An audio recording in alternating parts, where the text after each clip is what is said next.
안녕하세요. 닥터 MBC 이민아입니다. 건강보험심사평가원 자료에 따르면 최근 4년간 손목 터널 증후군 환자가 50.3%나 증가했다고 합니다. 특히 여성에게서 더 많이 발생한다고 하는데요.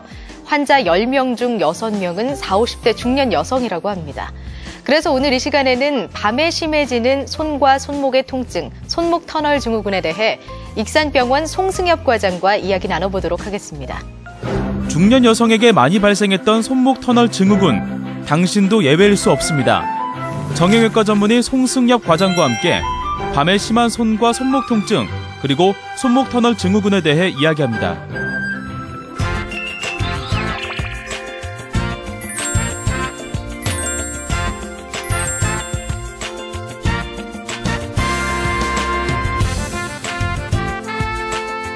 과장님 안녕하세요. 안녕하십니까. 오늘 주제가 손목 터널 증후군인데요. 먼저 이 질병에 대해서 좀 이야기를 해주셔야 될 것 같아요. 손목 터널 증후군이란 가장 흔한 신경포착 증후군 중에 하나입니다. 네. 보통 손목의 수근관에 정중신경이 압박돼서 발생하는 질환이고요. 30에서 60대 여성에서 호발되고 있으며 평생 이 병에 유병될 확률은 50% 이상이라고 알려져 있습니다. 특히 과체중이고 움직임이 적은 여성에서 잘 발생한다고 알려져 있습니다. 수근관에 정중신경이 압박된다, 이렇게 이야기를 해주셨는데요. 그러면 신경이 눌린다는 건가요? 수근관의 구조를 살펴보면은 네네. 일단 오목하게 배열된 수근골들 사이에 횡수근인대라고 그 위를 덮고 있습니다. 예. 그 안에 10개의 구조물들이 들어가 있는데 정중신경이 하나가 있고요. 예. 그다음 두 번째로는 장무지 굴건, 그다음 4개의 천수지 굴건과 4개의 심수지 굴건, 총 10개의 구조물이 들어 있습니다. 이 정중신경이 눌려서 발생하는 게 손목 터널 증후군입니다. 네. 특히 정중신경의 경우 수근관의 끝부분에서 단무지 굴건과 단무지 외전근, 그다음 무지 대립근으로 분포하는 운동신경을 내고요. 그다음 무지와 검지와 중지의 세 개의 손가락과 환지의 2분의 1을 신경을 담당하는 수지신경으로 나누어집니다. 굉장히 자세히 설명을 해주셨는데 그러면 손목 터널 증후군이 발생을 하면 주로 어떤 증상을 보이게 되나요? 초기 증상으로는 무지와 요측 수지에 밤마다 저림 증상과 통증이 올 수 있습니다. 특히 손목을 구부리거나 폈을 때 이런 자세가 지속될 경우에 감각 이상이 올 수 있습니다. 이럴 때 손목을 털어주거나 비틀어줄 때 증상이 일시적으로 완화되는 양상을 보일 수 있고요. 예. 초기부터 악력의 약화가 올 수도 있습니다. 후기로 진행될수록 손가락의 그 무지근의 약화가 올 수 있고 위축이 올 수도 있습니다. 증상은 점점 더 심해지고요. 그러면 손목 터널 증후군이 발생하는 원인은 뭔가요? 수근관 증후군은 대부분 원인이 불명확합니다. 네. 보통 우리가 알려져 있기로는 손목을 많이 쓰거나 타자를 많이 치는 직업군에서 호발한다고 알려져 있으나 과학적인 근거는 부족한 상태입니다. 하지만 진동 공구를 많이 사용하는 직업군에서는 확실히 호발한다고 알려져 있습니다. 구조적 이상인 결절종이나 혈관종이 있는 경우에 수근관을 압박하여 손목 터널 증후군의 원인이 될 수 있으며 내과적 질환인 당뇨나 신부전, 류마티스 관절염 등이 있는 환자들의 경우에는 이 손목 터널 증후군이 잘 발생할 수 있습니다. 특히 여성의 경우 임신 3기에 45% 이상의 환자에서 유발한다고 되어 있으며 출산과 함께 증상은 사라진다고 되어 있습니다. 그라함은 6가지 임상적 진단 기준을 제시했습니다. 네. 밤에 발생하는 감각 감소, 정중신경 분포 부위의 감각 감소 혹은 저림감, 무지구 부위의 약화 혹은 위축, 틴넬 징후 양성, 팔렘 검사 양성, 2점 식별을 불가능인 경우 진단을 할 수 있다고 제시하였습니다. 그러면 6가지 이렇게 임상적 진단 기준을 다 충족시켜야 하는 건가요? 아니면 몇 가지만 충족시키면 되는 건가요? 보통은 대부분의 환자는 6가지를 다 충족하게 되어 있습니다. 정기 진단 검사나 영상 검사는 일반적으로 임상적 검사를 보완하기 위해 실시하며 신경전도 검사와 초음파 검사가 예를 들 수 있습니다. 비록 신경전도 검사에서 음성을 보일지라도 임상적 증상이 확실한 경우에는 손목 터널 증후군이라고 봐야 합니다. 그러면 손목 터널 증후군의 원인, 증상까지 살펴봤는데요. 어떻게 치료를 할 수 있을까요?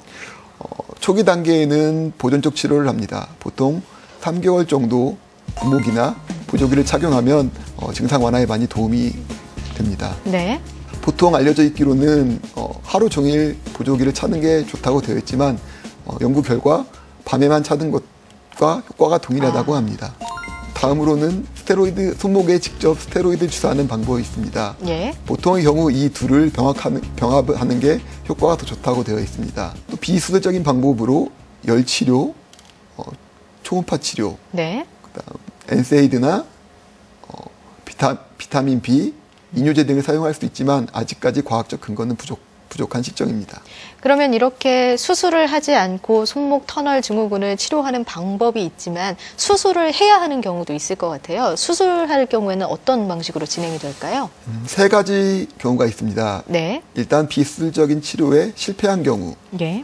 두 번째로 무지구근에 위축이 온 경우, 세 번째 신경 증상이 진행하는 경우에 시행할 수 있습니다. 그러면 수술적 치료 방법의 종류와 그에 따른 수술 결과는 어떤가요? 수술적 방법에는 개방적 수은관 유리술과 내시경적 수은관 유리술이 있습니다. 이 둘에는 차이가 없다고 되어 있고 수술하는 방법은 약 2cm 정도 절개를 하고 횡수근 인대를 절개하게 됩니다. 수술 시간은 20분 정도 소요되며 주의사항은 수술적 치료가 필요한데 시기를 놓치는 경우에 신경손상이 남을 수도 있기 때문에 초기에 적절한 진단과 적절한 치료가 필요하다고 사료됩니다.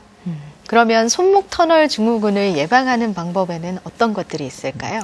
가장 중요한 것은 손목에 무리가 가지 않게 하는 게 중요합니다. 네. 일하는 중 손목이 과도하게 꺾이는 것을 방지해야 됩니다. 직장에서 키보드를 사용 시 자세에 맞게 높이를 조절해야 하며 마우스를 사용 시 손목 받침대를 사용하는 게 좋습니다. 손목과 손가락을 풀어주는 스트레칭을 자주 하는 것도 도움이 됩니다. 잘 들었습니다. 오늘 이 시간에는 정형외과 전문의 송승엽 과장과 함께 손목 터널 증후군에 대해 알아봤습니다. 과장님 오늘 말씀 고맙습니다. 감사합니다.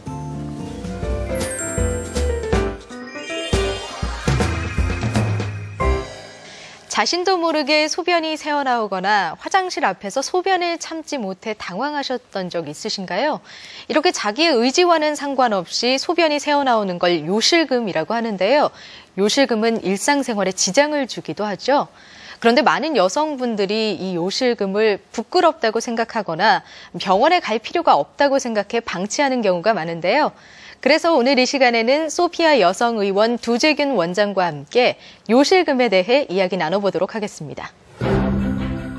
부끄러워 방치하게 되는 질환 요실금. 편견을 버리고 빨리 치료하는 것이 좋습니다.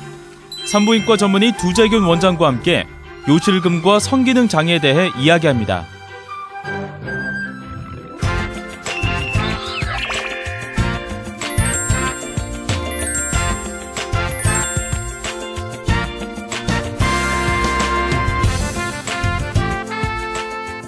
원장님 안녕하세요. 안녕하세요. 제가 보니까요. 한 통계에 따르면 중년 여성의 40% 정도가 요실금을 앓고 있다고 하더라고요. 맞습니다. 대단히 많죠. 네네. 요실금에 대해서 조금 더 자세히 설명 부탁드릴게요. 국제요실금학회에서 얘기하는 요실금의 정의는 본인의 의지와 관계없이 네. 시도 때도 없이 소변이 새는 그렇게 함으로써 사회활동이라든지 또는 위생상의 문제를 일으키는 것을 요실금이라 한다 그렇게 얘기하고 있죠. 네네. 간혹 가다가 이제 점잖은 자리에 가서 실수하면 어떨까 하는 그런 스트레스도 많이 먹고요. 네. 또 웃으면 복이 온다는데 웃으면 엔돌핀만 나오는 게 아니라 소변도 나온다고 해가지고 그런 우스갯소리가 있을 정도로 네. 말 못할 큰 고민거리 중에 하나입니다. 그러면 요실금이 발생하는 원인은 뭔가요? 역시 이제 일반적으로 남성도 요실금이 있지만 네. 대부분은 이제 여성의 요실금이 문제가 되죠.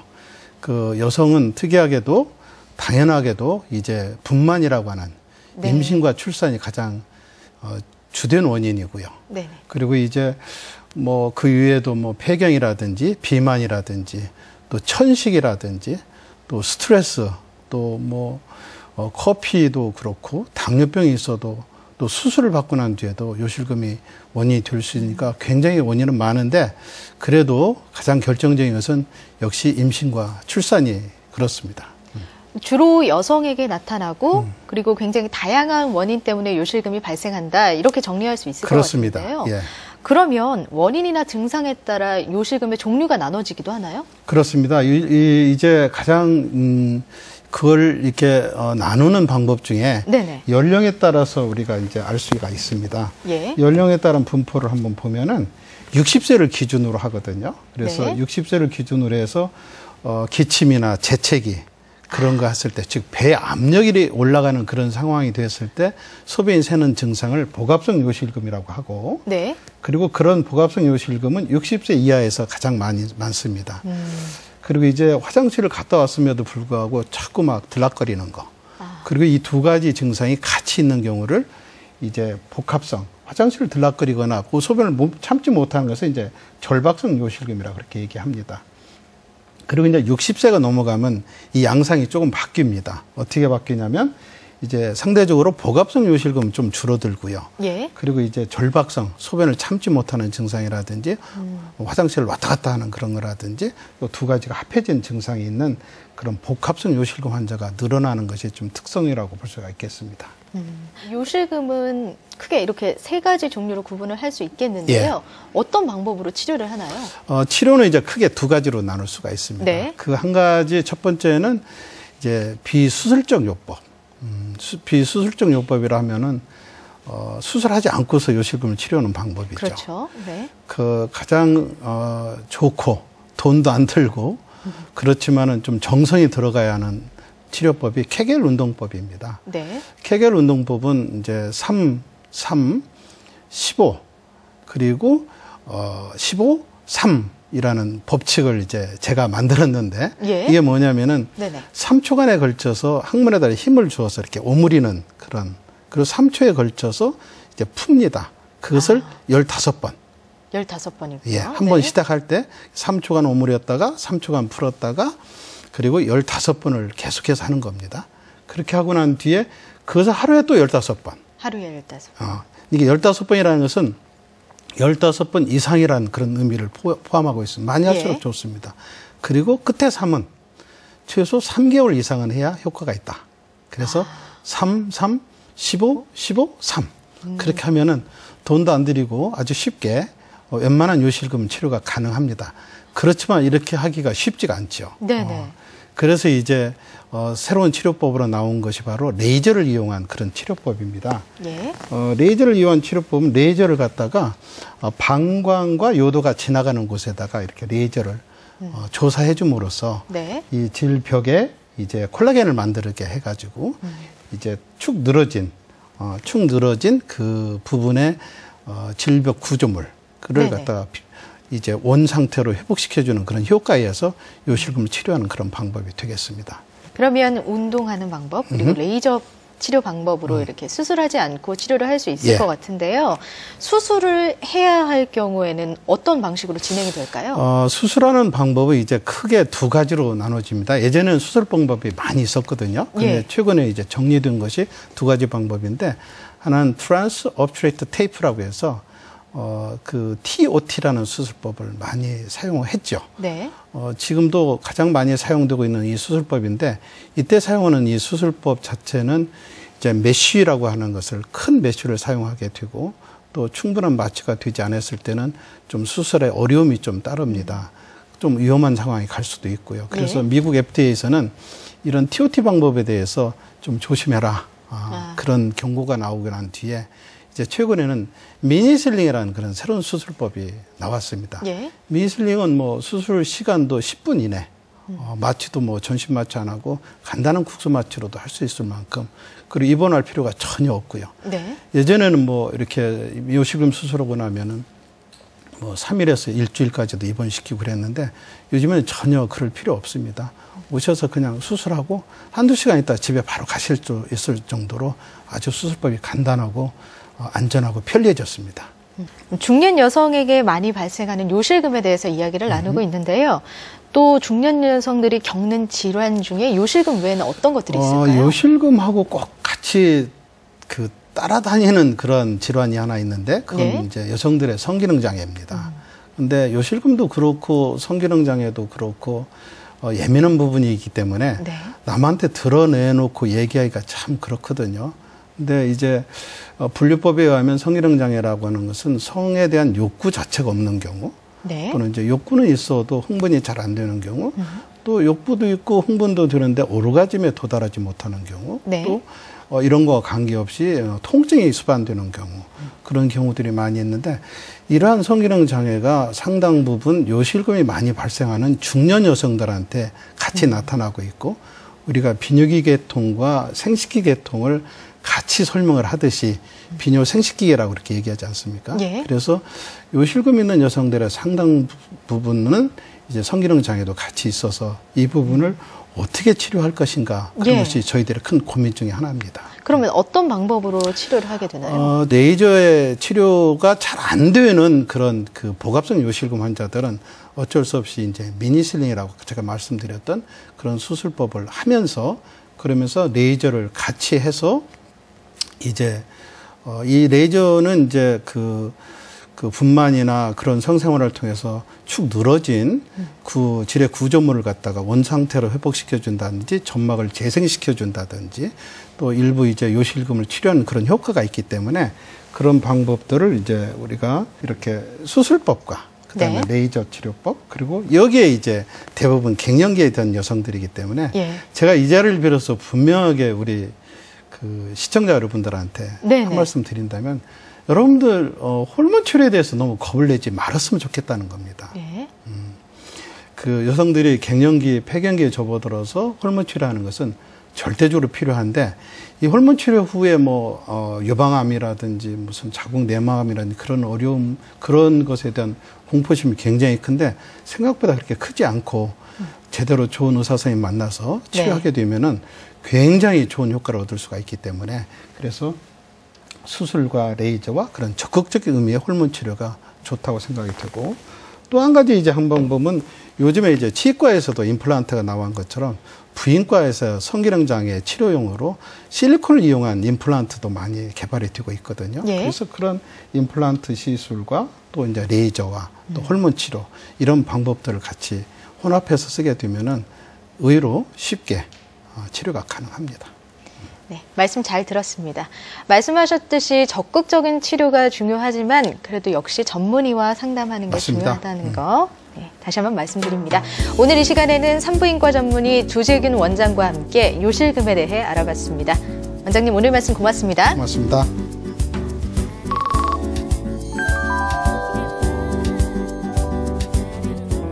옷차림이 가벼워지는 봄이 되면서 운동하시는 분들 많으시죠? 운동 전에는 단백질이 풍부한 바나나나 고구마를 먹으면 좋다고 하고요. 운동 후에는 근육과 단백질을 보충해주는 닭고기, 생선, 감자, 달걀 등을 섭취하면 좋다고 합니다. 여러분도 운동 전후에 먹으면 좋은 음식 잘 기억해 두셨다가 챙겨 드시고 건강 챙겨보시기 바랍니다. 오늘 닥터 MBC 여기서 마치겠습니다. 함께해 주신 여러분 고맙습니다.